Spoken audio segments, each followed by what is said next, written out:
She begged to show her lover the baby and stay with him. Her family supported her. I refused. What happens when the woman you loved for years reveals a secret so vile it shatters your world in a single breath? Picture this: a hospital room, sterile and quiet, where Lauren, radiant as ever, holds a newborn and dares to ask you to drive her to show the child to her lover, Ethan. Not your baby, but his. Can you imagine the rage, the disbelief, as her smug smile taunts you, as if she expects you to nod and comply? Was this the plan all along? A cruel game to humiliate you while her family watches, oblivious to her lies? The air crackles with suspense as you stand frozen, torn between fury and the dawning truth. The woman you married is a stranger. This isn't just a story of betrayal. It's a heart-racing descent into a web of deceit, where every whispered phone call, every late night excuse unravels a marriage built on sand. Will you crumble under her audacity or rise to reclaim your life? The answer lies in a confrontation so raw, so unexpected, it will leave everyone questioning who Lauren really is and what you're capable of when pushed too far. I stood in the doorway of the hospital room, hands still trembling, my jaw clenched, so tight it ached.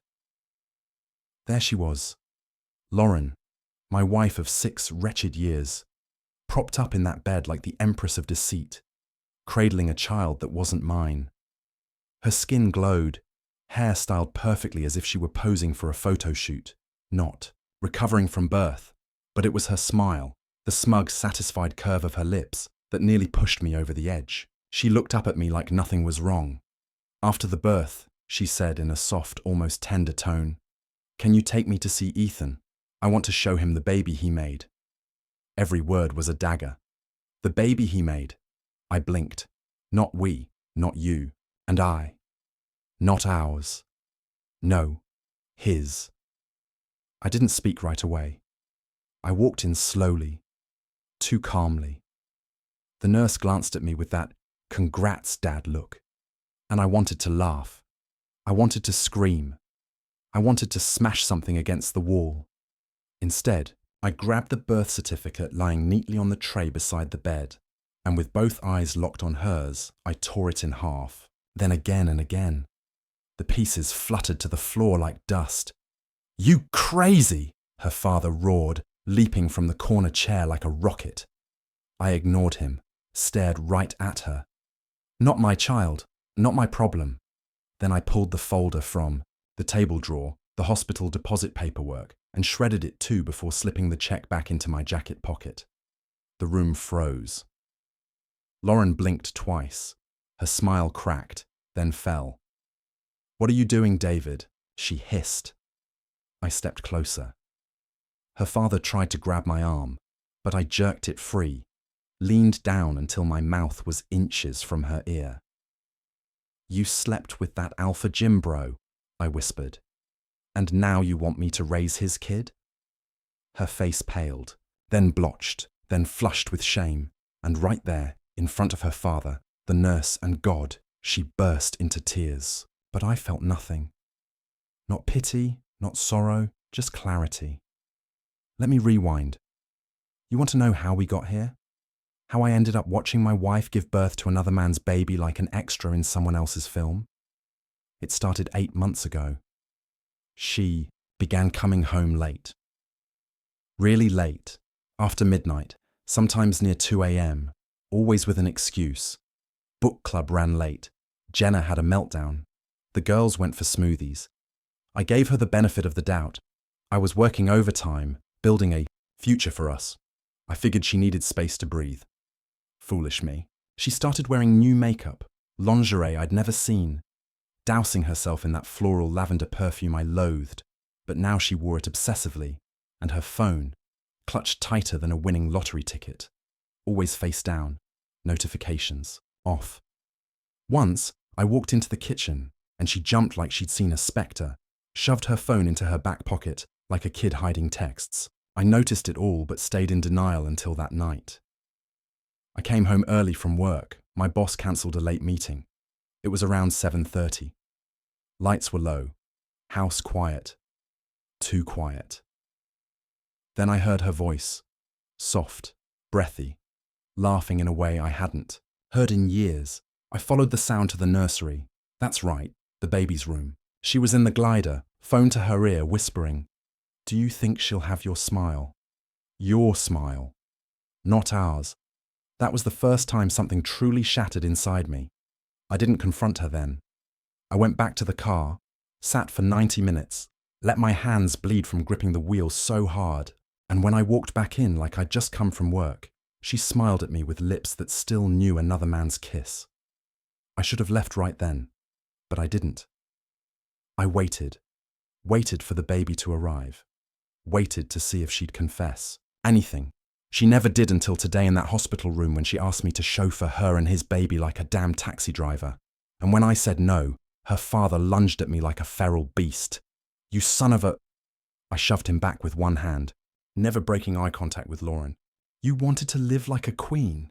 You can, but not with my throne." The nurse yelled for security. Lauren was still crying, clutching the baby like a shield, and I walked out of that hospital without once looking back. But that was just the beginning. What happened next? It's the part nobody saw coming, because I wasn't done yet. Not by a long shot. I didn't go home that night. I couldn't. I drove for hours with no real destination.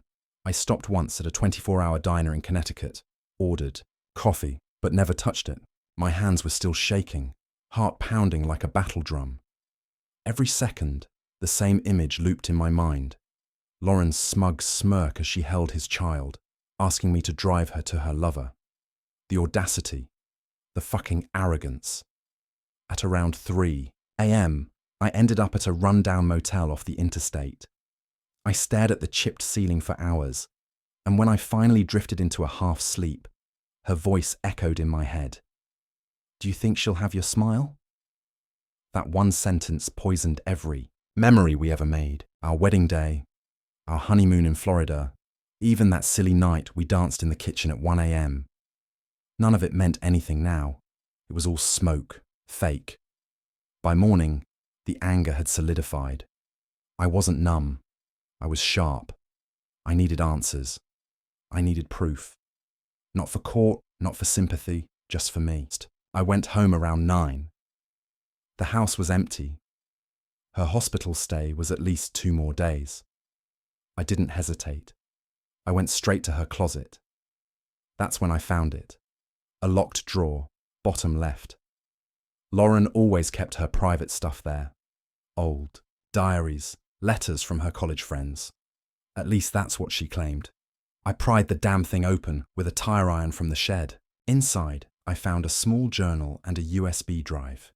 The journal was filled with dates, hearts, and initials. E. 3rd time at the gym.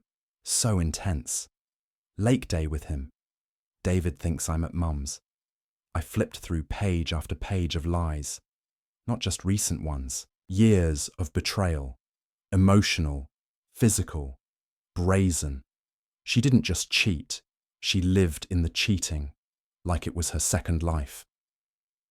I plugged the USB into my laptop. Dozens of video files, a folder labeled Workout Vibes. Against my better judgment, I clicked. There she was, wearing the yoga pants I bought her last Christmas, bent over in front of some sweaty, grinning slab of muscle I recognized instantly. Ethan, the trainer, the guy who taught her focus every Monday and Wednesday while I paid the damn gym fees. The video cut off before things got explicit, but it didn't matter. Her giggles, the way she touched his arm, the way she kissed him, at the end, thinking no one was watching. I closed the laptop and sat in silence for a long time. Then I packed a bag. Only essentials. I left the rest, left it all to her. The house, the memories, the fakeness. She could rot in it for all I cared. But I didn't leave town. Oh no, I stayed close because I wasn't done. You see, Lauren thought she played the game well, thought she could juggle me and Ethan, have her safety net and her playground. But I'd been quiet too long, kind too long, forgiving too damn long. I booked an appointment with a lawyer that afternoon, told him everything, showed him the journal, the footage, the torn-up birth certificate. "You're not raising that kid," he said bluntly. "And with this, you'll keep your assets guaranteed." Good. That was the first sliver of peace I'd had in weeks. But I wasn't looking for peace. I wanted truth. And Lauren was about to get more of it than she ever asked for, because when she got discharged, I'd be waiting with divorce papers, custody waivers, and a smile colder than the hospital tiles. She'd never see it coming. But Ethan would. I had plans for him too. The day she was discharged, I made sure I was there. Not inside the hospital. No. I waited outside in the car, just far enough to avoid the nurses, but close enough for her to spot me. The moment she stepped out in that soft blue robe with her baby in arms, his baby, I rolled down the window and waved. She looked stunned, like a phantom had crawled out of her past. Her dad was with her, carrying the diaper bag, muttering something under his breath. He saw me and swore. Lauren looked down at the baby, then back at me. I stepped out, papers in hand. She walked toward me slowly, warily. "David, what are you doing here?" she asked, forcing a smile like I hadn't just ripped her entire lie apart days ago. I didn't speak. I handed her the manila envelope. She took it hesitantly. "What is this?" "Your next chapter," I said. She opened it. Her eyes scanned the first page, then the second. Her fingers started to tremble. "You're divorcing me." Her voice cracked. "Full release from everything. Assets, property, bank accounts, and a paternity waiver. I'm not paying a cent for that kid," I said, nodding toward the infant swaddled in pink. Lauren's face shifted. First shock, then rage. "You can't just—" I stepped forward, voice low. "I can, and I did. I have everything. The journal, the videos, the dates, the texts. You think I didn't know? You think I didn't feel it every time you lied to my face?" Her dad started moving. Closer, like he was about to say something. I held up a hand. "This is between me and her." Lauren's bottom lip quivered. "You're doing this now, right after I gave birth." "Perfect timing," I said. "The mask is off. No more pretending." She scoffed. "What about what we had, David? What about the years we spent together?"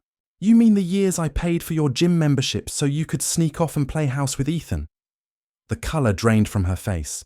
She knew I knew, and for the first time, she had nothing to say. But I wasn't done. I leaned in closer, ice in my voice. "And here's the best part. I spoke to his wife." Her jaw dropped. "What?" "Yeah. Turns out Ethan's married, got 2 kids in Colorado. Nice little suburban life until I sent her the videos, the texts, your little journal entries."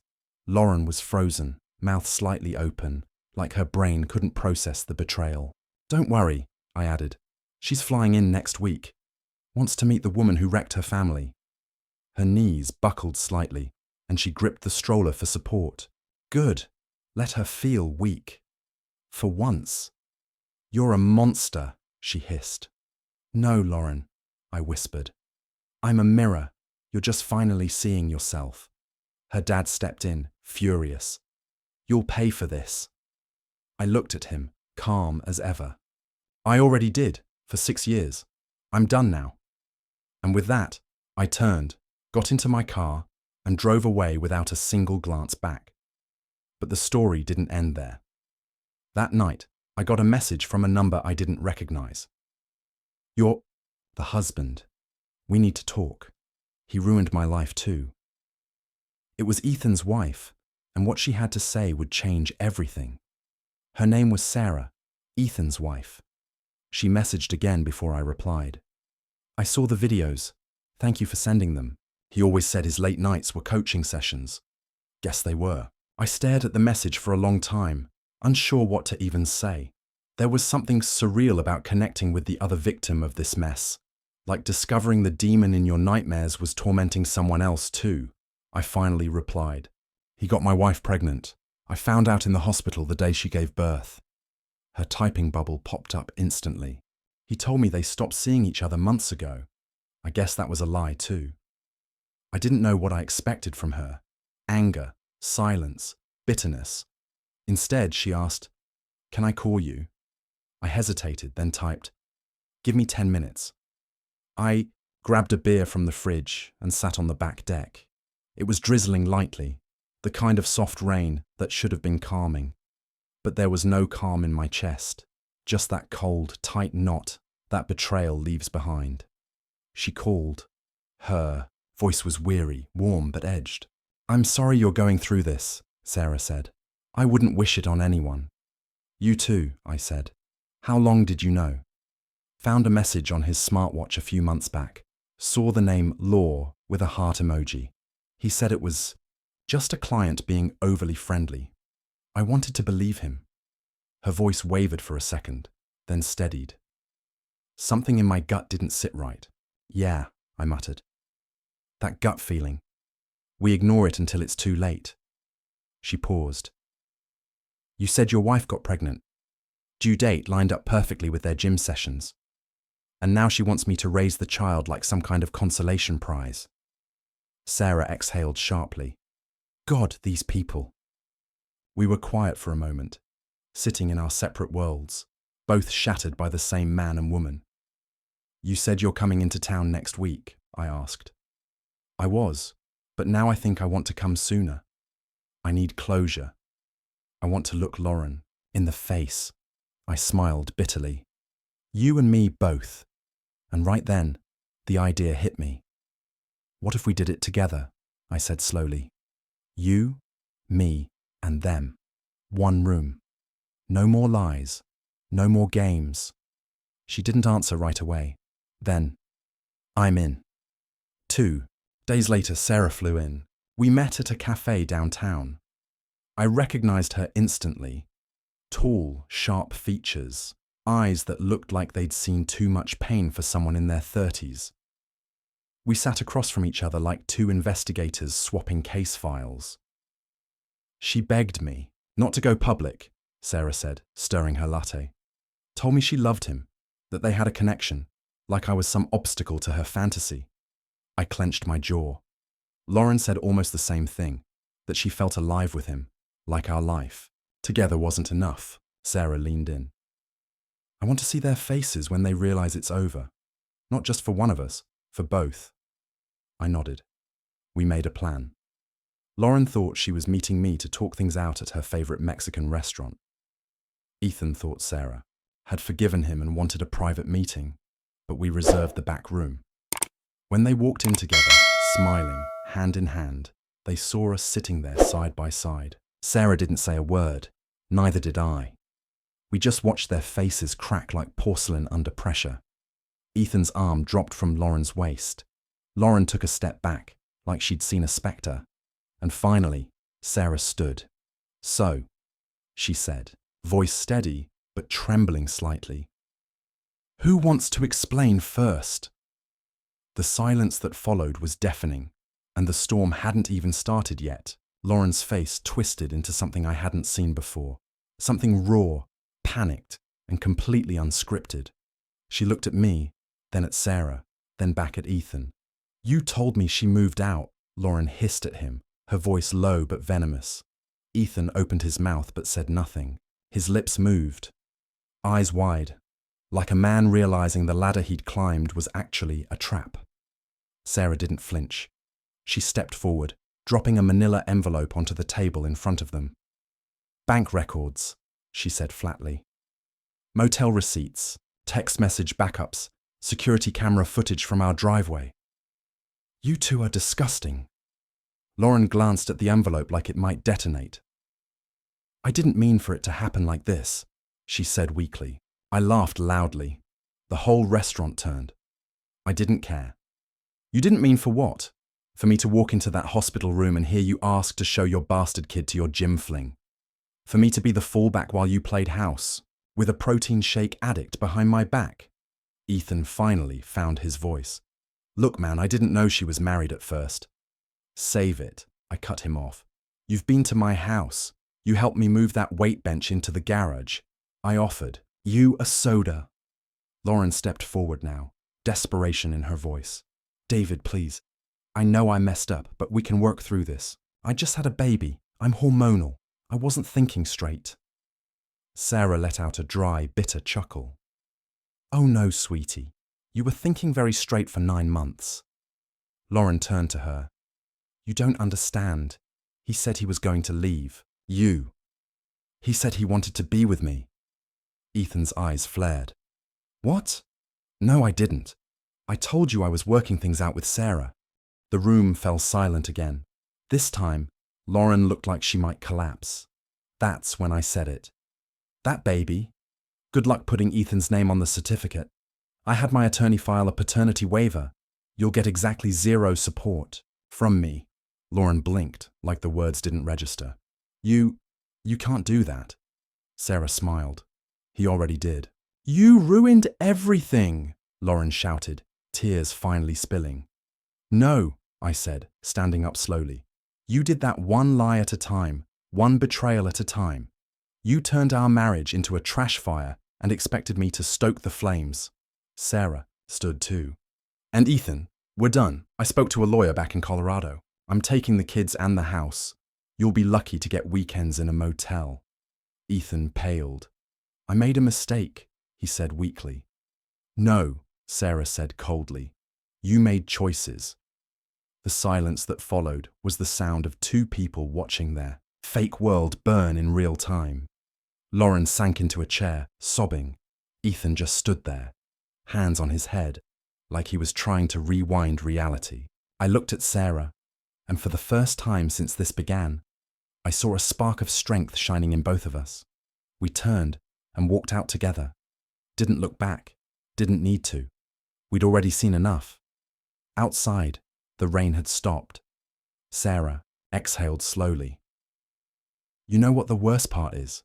She said. I shook my head. They didn't even say sorry. And somehow, that made it all feel even more real. But we weren't broken. Not anymore. We were just getting started. I didn't go straight home after the confrontation. Sarah and I sat in the car outside the restaurant for nearly half an hour. The air inside was still thick with the stench of betrayal, but neither of us spoke.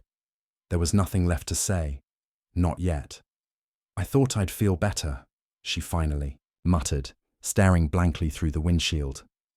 Yeah, I said. Me too. We both laughed a little, though it didn't sound like laughter, more like exhausted breath trying to claw its way out of 2 broken chests. I'm going to be honest with you, she said, looking over at me. I feel like I just lost a 10-year battle I didn't even know I was in. I feel like I was fighting on the wrong team the whole time, I replied. And that's the thing no one tells you about betrayal. It doesn't just hurt, it disorients you. You start questioning everything. Every memory, every laugh, every quiet, night spent thinking everything was fine. Lauren sent me 7 messages that night. The first said, "We need to talk." The second, "I'm sorry." The third was a photo of the baby. The rest were variations of guilt, manipulation, and desperation. I didn't reply to a single one. Instead, I poured myself a bourbon, sat on the couch, and started scrolling through photos on my phone. Pictures of us on vacation, smiling, laughing, all lies. I'd spent years building a life with someone who was busy building a backup. Then came texts from mutual friends. "Dude, what happened? Lauren says you went crazy at the hospital. Heard you and some woman ambushed her and Ethan at dinner." I ignored those too. People pick sides without knowing the truth. That's the thing about cheaters. They don't just cheat on you. They cheat for attention. They spin their story, play victim, cry on cue. I wasn't about to help her script. The next day, I got served with a cease and desist letter from Ethan's lawyer. Cease and desist from distributing defamatory material. I laughed when I read it. He was trying to silence me. I called my own lawyer. "Can I respond?" With a grin, he said, with a counter-threat. We filed a claim for emotional damages, supplied evidence of defamation against me from Lauren's fake stories, and I gave permission for Sarah to use every piece of evidence in her divorce. 2 days later, Ethan's lawyer backed off. Sarah called to tell me, laughing for real this time. He's scared, she said. Like, really scared. He should be. Because I wasn't the same man I was a week ago. I wasn't the naive, over-trusting fool who believed in talking it out or working through it. I'd seen the truth, lived it.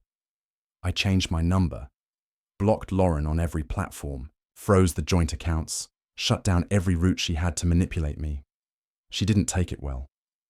She showed up at my door in tears, holding the baby. David, please, just give me 5 minutes. I stepped outside and closed the door behind me. I gave you 6 years, I said. You used every minute to lie. She looked exhausted, hollow, but not sorry, just scared.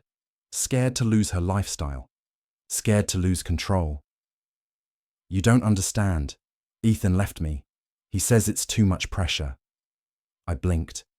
You mean the man who made a baby with you doesn't want to raise it either? She said nothing. I leaned in closer. Sounds like karma. Came early this year. She wiped her face, looking around like someone might swoop in to save her. But no one did. Not this time. You ruined my life, she whispered. No, I said, stepping back inside and locking the door. You just finally have to live in it. The silence after I closed that door was the loudest thing I'd ever heard. I stood there, forehead against the wood, listening to her soft sobs fade as she walked away. And as she did, a strange calm washed over me. Not peace, not quite, but a settling, like the dust had finally settled after a wrecking ball. My life, as I knew it, was over. But for the first time, that didn't scare me. I spent the next week cleaning out the house. Not just physically, though I did toss every framed photo, every scented candle she left behind, every note with hearts and lies scribbled across them. But emotionally, too. I started piecing myself back together, bit by bit, like a shattered mosaic dumped on the floor. There were moments that hurt like hell. I'd find a pair of her bracelets tangled in the rug, or one of those pregnancy books with her sticky notes still inside. Can't wait for her to kick. And each time, it felt like a knife twisted in my ribs because I believed those notes. Thought she meant every word, but she didn't. Sarah and I texted occasionally. Nothing romantic, nothing strange, just two people rebuilding from the same blaze. She sent me a message one morning that stuck with me. The worst part isn't losing them. It's realizing they never existed the way you thought they did. I stared at that for a long time because it was true. Lauren wasn't who I thought she was, and I wasn't who I'd been either. One night, I was sitting on the back deck with a drink, watching the sunset bleed across the sky, when I got a message from someone unexpected. Hey, it's Jenna. I just found out what happened. I'm so sorry. Jenna was Lauren's best friend, the one I always thought was too loyal, too blind. She lied to everyone, Jenna added. Told us you left her while she was pregnant, that you demanded a paternity test out of spite. I feel sick. I replied, she played all of us. You were just another piece on the board. Jenna asked if I was okay. And you know what? I was not great, not healed, but okay. I wasn't checking her social media anymore. I wasn't replaying the betrayal in my head every hour. I could go through a whole day without thinking about Ethan's smug face or that moment in the hospital when my world tilted sideways. I was breathing again. Then came the letter. Not an email, not a text, an actual handwritten letter in a floral envelope. Lauren. She wrote 3 pages, front and back, detailing how sorry she was, how she'd lost herself during the pregnancy, how Ethan wasn't who she thought he was, how she wished she could go back and choose me. She ended it with, even if you can't forgive me, I want you to know you were the best part of my life. I folded the letter, placed it in a drawer, and didn't respond, because forgiveness doesn't always come with a reply. Sometimes it comes with silence, and I'd already said everything that needed saying. 2 weeks later, I got a text from Sarah. Just finalized the divorce, Sign the papers in front of him, he cried. I didn't. I smiled. Proud of you, I wrote. Freedom looks good on us. Because it did. And for the first time in what felt like forever, I wasn't just surviving. I was beginning again. It was a quiet Sunday morning when I finally stepped back into the gym. The same one where Lauren first met Ethan. The same one where I unknowingly funded their private little sessions while I worked late to provide a life worth coming home to. I stood in the locker room for a minute, staring at my reflection. Something about it looked different now. Not the face, not exactly, but the eyes. They'd seen more, not war with bullets, but betrayal. The kind that drains you dry inside, and yet I was still standing.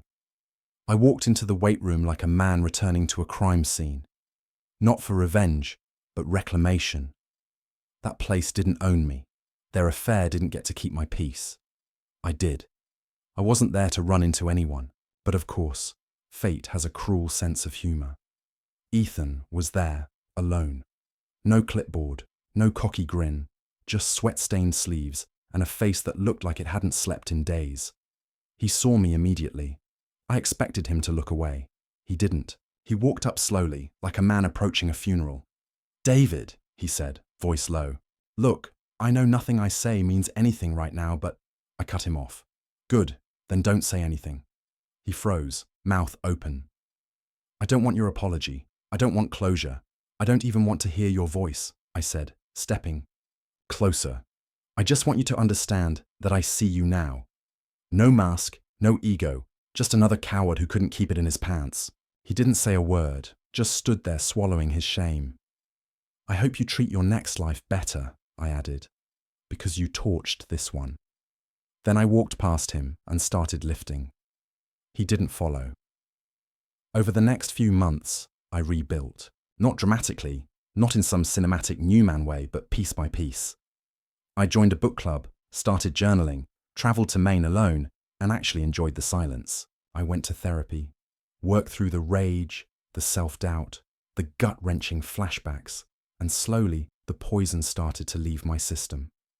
I met people, new people, good people, not as a man looking to replace something, but as someone building something better from scratch. Sarah and I kept in touch now and then. We sent each other updates like old war buddies swapping battle scars. Started painting, she wrote once. It's messy, I like it. I told her about the trip to Maine, how I stood at the edge of a cliff and screamed every last angry thought into the pines. How it felt like unloading a decade of pain in one breath. Sounds healing, she said. You deserve that. I did, but healing doesn't always look pretty. Some nights I still woke up angry, still dreamed about that hospital room, still imagined what could have been if she hadn't chosen lies over loyalty, but those thoughts no longer owned me. They visited. I didn't invite them to stay. 1 year after the divorce was finalized, I got a message from an unknown number. He's not coming to visit again. I don't know what to tell her when she asks where her daddy is. Lauren. I stared at it for a long time, read it over and over, then I deleted it, because the truth is this. I wasn't her savior. I wasn't the backup plan. I wasn't the man who'd raise someone else's child just because she ran out of options. I was free. And I finally understood that walking away wasn't the hard part. Staying gone was. If I could give advice to anyone reading this, anyone who's gone through the fire, it's this. Listen to your gut.